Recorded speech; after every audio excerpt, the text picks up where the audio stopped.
¿Cómo están, queridos amigos de Pulso Latam? Bueno, hoy me encuentro con una persona que es especialista en el conflicto de Oriente Medio y también el conflicto, por supuesto, que tiene como epicentro de la información del mundo entero a Israel, a Hamas, a Palestina, a Hezbollah, y conforme van pasando los días aparentemente van sumándose más actores dentro de este conflicto. Yo me encuentro hoy para hacer una entrevista especial y exclusiva con Gabriel Ventasgal. Es un periodista, colega mío, tiene igual muchas más carreras encima, no solamente de periodismo, autor de varios libros que inclusive pudo, digamos, esbozar de una manera muy sencilla la forma de explicar este conflicto, que es de por sí algo muy complicado de explicarlo en términos sencillos. Pero para hacerlo, ya yo lo presento. ¿Cómo te va, Gabriel? Bienvenido a Paraguay. Un placer, gracias. Bueno, esto es tu primera vez en Paraguay en esta ocasión. Tengo entendido que ya viniste varias veces. Unas 15, 20. ¿Y te gusta el país? Sí, tranquilo. He visto que hay mucha construcción Sí. en los últimos años. Algo está ocurriendo. Es como que avanzó un poco ese ámbito, digamos. Hay shoppings muy grandes para la cantidad de la población que hay. Sí, es cierto, tienes razón. Es como que, bueno, es cosa que los extranjeros se dan cuenta. Nosotros que estamos acá ya pasa desapercibido.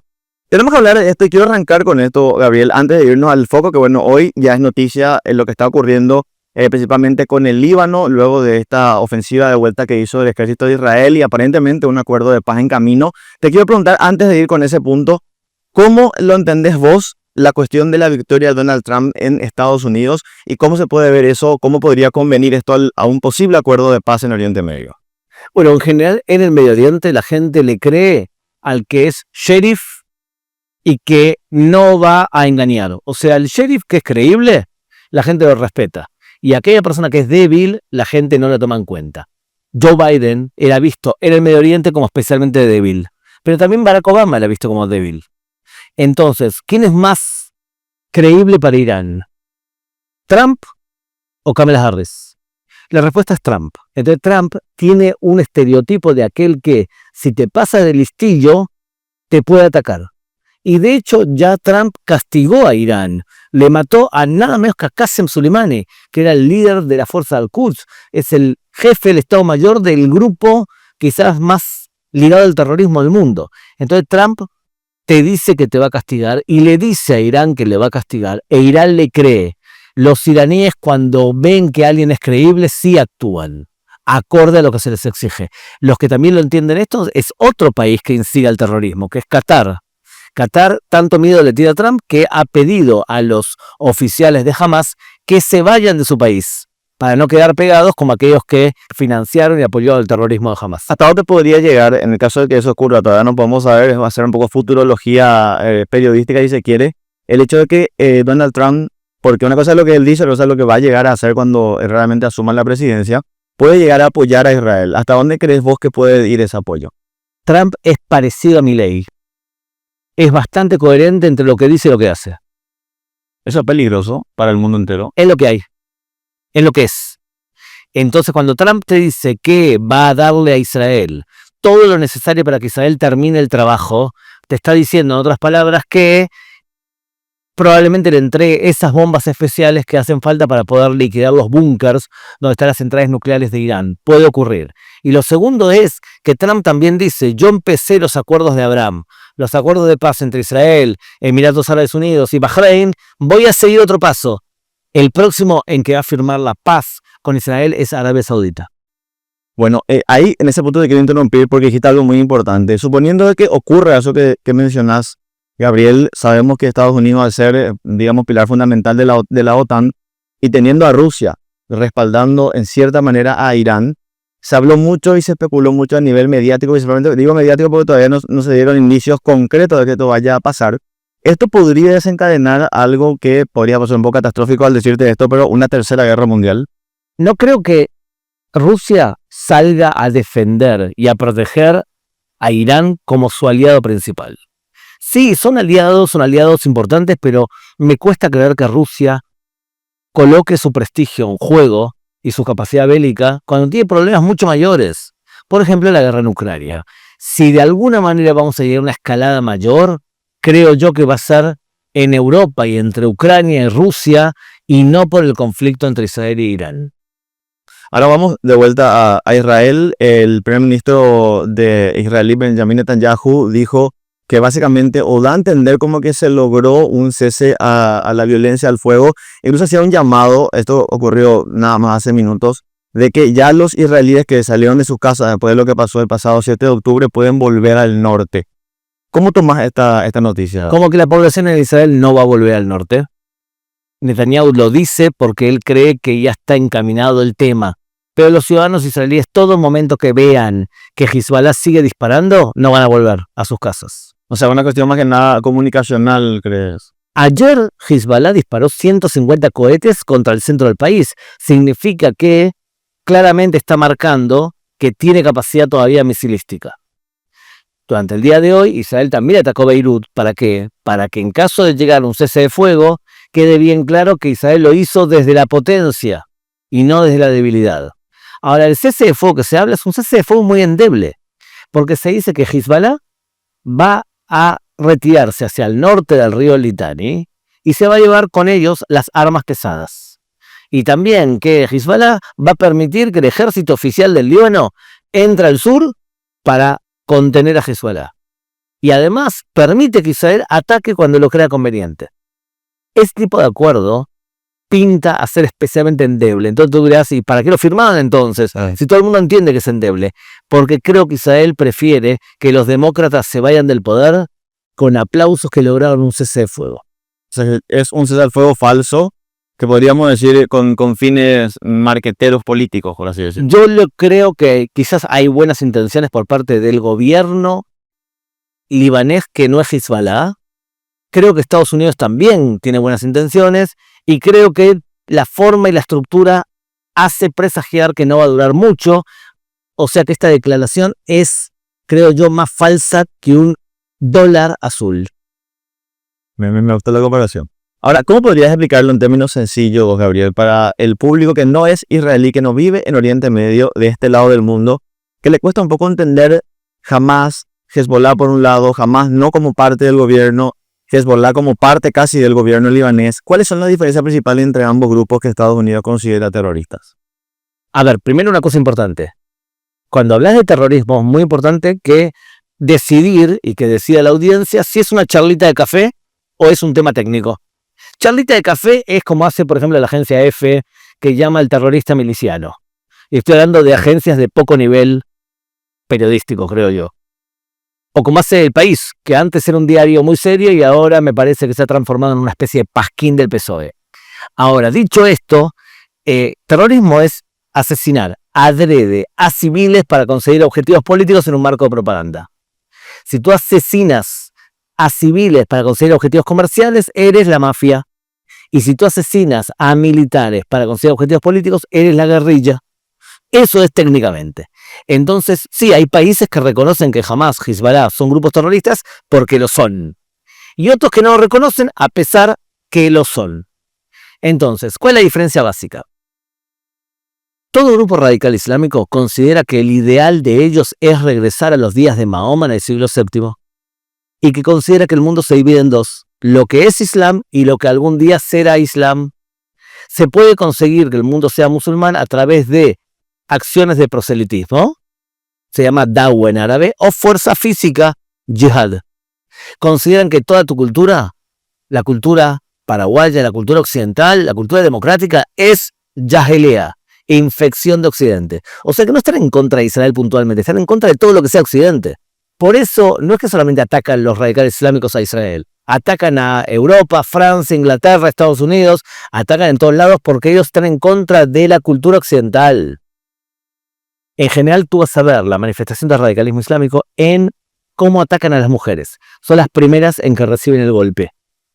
Dicho esto, entonces Hamas y Hezbollah son grupos radicales islámicos. ISIS también, Al-Qaeda también. ¿Cuál es la diferencia? Bueno, Hezbollah es chiita, 15% del Islam es chiita, Hamas es sunita, Hezbollah está en el Líbano, Hamas está en Palestina, y los dos quieren crear un califato y cada uno quiere algo táctico diferente. Hamas quiere conquistar todo Palestina y derrocar al gobierno de los que no son radicales islámicos, por ejemplo la autoridad palestina, y Hezbollah quiere dominar el Líbano. La gente dice comúnmente, y te habrá pasado en conferencias que lo haces recorriendo el mundo entero, o digamos la mayoría del común denominador de la gente cree que es muy sencillo como decir por qué no pueden convivir ambos estados uno al lado de otro como lo hacen otros países. ¿Cuál es, y se puede hacerlo o explicarlo de manera sencilla, el problema por el cual Israel no puede convivir con los palestinos al lado? No, no hay ningún problema porque el judaísmo considera a otros pueblos como parte de la humanidad donde cada uno tiene una misión sobre la tierra. O sea que no hay problema. Israel podría convivir con los palestinos. El tema es que dentro del Islam, la base teológica radical islámica considera que cristianos y judíos son ciudadanos de segunda, son dhimis. No pueden tener un estado independiente porque son dhimis, son ciudadanos de segunda. Por eso no aceptan ningún estado en ninguna frontera. O sea que el radicalismo islámico no puede convivir ni con Israel ni con un estado cristiano. Ahora, esos son los principales agresores. El radicalismo islámico no solo agrede a Europa, agrede a Israel, agrede a los musulmanes que no son radicales. Entonces, no es que es muy lindo cuando alguien te dice, no, las 3 religiones abrámicas y somos todos hermanos. Eso son palabras de políticamente correcto. No es verdad. Ni siquiera la forma teológica de decidir. ¿Cómo decide un buen cristiano qué está bien y qué está mal? Y basado en la Biblia, supongo. La Biblia hay muy poca ley. Llaman La moral. pero dime algo de moral. Y no sé, los buenos valores. Por ejemplo, los 10 mandamientos. Bueno, en el mundo cristiano se reúnen obispos, arzobispos en concilios religiosos y establecen doctrina. En el judaísmo es muy parecido. Sí. Bien, en el Islam, ¿cómo se establece la ley? En base a lo que hizo Mahoma y lo que dijo Mahoma. Porque Mahoma es perfecto. Por lo tanto, ¿por qué degollaron a gente cuando atacaron a Israel el 7 de octubre? Porque así lo hicieron los soldados de Mahoma. ¿Y por qué violaron a mujeres? Porque así lo hicieron soldados de Mahoma. Están imitando al pie de la letra lo que hizo los soldados de Mahoma. ¿No me crees? Atrévete en tu plataforma digital a poner el dibujito de Mahoma con un turbante y una bomba en la cabeza. No lo vas a hacer, ¿sabes por qué? Porque te van a explotar tu centro, tu medio de comunicación, porque te atreviste a faltarle al respeto a aquel que es perfecto, aquel que es masum. Entonces, en base a eso, el que aquí es intolerante no es el mundo cristiano, no es el mundo judío, es dentro del Islam una rama que representa quizás el 10%, que es el radicalismo islámico. Lo que pasa es que es Hamas, Hezbollah, ISIS, Irán, no son la mayoría, pero no son pocas personas. ISIS hoy en día podríamos decir que está o forma parte de la historia, pese a que hay microcélulas en los campamentos de refugiados, según lo que informan muchos medios de comunicación que cubren Oriente Medio. Pero a tu criterio, y viendo lo que la gente hoy sabe de lo macabro que fue el ISIS en esa zona, ¿crees que es posible que esta radicalización llegue a tal punto que vuelva a resurgir una especie de ISIS? Quizás no con el mismo nombre y con el mismo grupo, pero es posible que eso ocurra. Porque, ¿viste que te expliqué recién dónde surge la ideología radical islámica? A ver, la ideología radical islámica surge de una queja hacia los valores occidentales. Significa que esto comenzó en la Primera Guerra Mundial y fue evolucionando hasta extremizarse cada vez más. Por lo tanto, mañana no se llama ISIS, se llama con otro nombre, va a ser la misma ideología. ¿Cuál es la ideología de Hamas y de Hezbollah? La misma ideología. Los dos tienen quejas contra los valores occidentales. Los dos piensan que el hombre y la mujer trabajando juntos es algo que está mal. Los dos piensan que la democracia es algo negativo. Todos piensan que la cultura occidental es Jahiliya. Entonces, sería el pecado, para que se entiendan de confusión más sencillo. Confusión. Pero lo similar al pecado dentro del cristianismo podría ser. No. Lo parecido es algo haram, es algo que está prohibido. Como la blasfemia. Claro, es algo así como el Islam antes de que llegue Mahoma tenía una época de confusión que se comportaban mal. Por ejemplo, dejaban a bebés mujeres cerca de las orillas de los poblados para que se lo coman los leones. A las bebés mujeres. ¿Por qué? Para que no haya tantas mujeres. Porque si un clan tenía muchas mujeres, otro clan quería conquistarla para quedarse con las mujeres. Entonces mataban mujeres. Un musulmán te va a decir, eso es terrible lo que hacíamos antes. Era propio de la Jahiliya, de la época de la confusión. ¿Quién nos curó de la Jahiliya? Mahoma. ¿Y quién nos volvió a contagiar de la Jahiliya? Occidente. Por eso el que piense que Israel está en guerra con Hamas y es solamente Israel contra Hamas, no entiende nada. En pocas palabras, Gabriel, con toda esta situación que vos estás explicando, hablamos de una cuestión ya no solamente bélica, porque cuando decimos guerra es un país versus otro y hay armas y soldados de por medio, pero cuando hay lo que afecta directamente a la conciencia, hay una cuestión ideológica detrás. No es posible, técnicamente hablando, de que ocurra realmente un tratado de paz en Oriente Medio. A corto plazo no, porque como bien has dicho y lo describiste de forma excelente, la solución para este conflicto es educación. Si educas a tu hijo a que se puede convivir con cristianos y con judíos y que no son una religión inferior y que se puede aceptar un estado judío o cristiano en el Medio Oriente, ahí promover realmente la paz. Sí se puede llegar a acuerdos momentáneos o a grandes treguas como la que tiene por ejemplo Israel y Egipto. Se puede llegar a treguas. Paz, paz, paz. Tengo algo para decirte novedoso. En el Islam existe el concepto de paz, pero es solamente dentro del mundo musulmán. Hacia afuera se permite hacer treguas. Increíble. ¿Dónde puede la gente leer más sobre tus libros y dónde pueden encontrar también tus libros, Gabriel? Tenemos puede ser que hay una librería que se llama El Lector. Sí, es cierto. Bien, ahí entonces también venden el libro de Conflicto Palestino-Israelí. Si no, en Mercado Libre o en Amazon están los dos libros, uno sobre antisemitismo, otro sobre Conflicto Palestino-Israelí, y estoy lanzando dos nuevos que me van a tardar unos 6 meses más, que uno es sobre Medio Oriente para analizar qué pasa en cada país del Medio Oriente y otro más sobre Islam y radicalismo islámico. Perfecto. En las redes, ¿cómo te encontramos también? Como G. Bentasgal, ¿bien? Gabriel Tasgal. G. Bentasgal, todo junto. A ver, vamos a mostrar un poco el libro, ahí me va a pasar también producción para que lo mostremos en pantalla. Esto digo, esto no es publicidad y nada, pero realmente son libros que hacen que sea un poco más sencillo entender el conflicto. Es que te comentaba del almuerzo, David, que bueno, yo estuve en Israel y muchos periodistas tuvimos la oportunidad de conocer el conflicto, digamos, en carne propia, pero hasta que no ocurre eso, es como que no tenés una visión, digamos, general y real de lo que pasa. Estos libros te explican eso. Y sí, porque explican la esencia del Medio Oriente, no traducida para que te quede cómodo. Mucha gente entiende el Medio Oriente y lo traduce al idioma que le queda cómodo a él y no al idioma que se habla en Medio Oriente. Por ejemplo, ¿alguna vez has visto en América Latina una guerra religiosa? No. Bueno, en Medio Oriente todo el tiempo. Entonces tenés que hablar el idioma del Medio Oriente y no traducirlo por pereza o porque te adoctrinaron que los conflictos son siempre por tierra, por agua, por petróleo. Perfecto. Te agradezco muchísimo, Gabriel, por tu tiempo. Éxitos en nuestro país donde te toque hablar. Y bueno, este video va a salir también en el canal de Pulso Latam para Latinoamérica. Así es que un último mensaje que le quieras dejar a todas las personas que te están viendo, tanto críticos como no críticos.